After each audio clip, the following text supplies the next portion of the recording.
Winter is coming. En français, l'hiver arrive. Les amateurs de la série Game of Thrones reconnaîtront cette exclamation. En quoi s'applique-t-elle au moment que nous vivons? L'hiver, c'est d'abord dans un sens pas du tout métaphorique, le moment où la nuit gagne sur le jour, une dégradation des conditions météo. C'est ce qui va rendre encore plus difficile la vie de tous les réfugiés jetés sur les routes et qui n'ont souvent même pas une toile de tente pour s'abriter.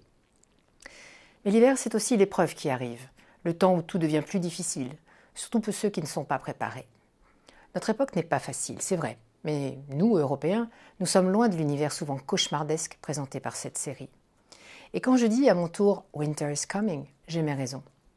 Je crois vraiment que nous devons nous tenir prêts à affronter un certain nombre de changements économiques, démographiques, sociaux, environnementaux.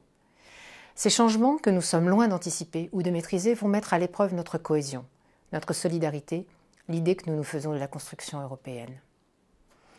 Le Premier ministre britannique David Cameron semble vouloir poser ces questions, mais il semble seulement. Il évoque l'hypothèse de sortie du Royaume-Uni de l'Union européenne et il demande à l'Union d'argumenter pour son maintien. Mais dans le même temps, il est incapable d'apporter une once de preuve que les politiques communautaires constituent un boulet. Exemple. David Cameron veut réduire l'accès des Européens aux prestations sociales britanniques, mais il n'a jamais été en situation d'estimer le poids de celles-ci. Dans le même temps, des enquêtes montrent que le recours au social welfare ne peut être qualifié d'aubaine pour les étrangers communautaires. Autre exemple, le Premier ministre britannique veut une réforme de la zone euro et récuse l'euro comme monnaie officielle.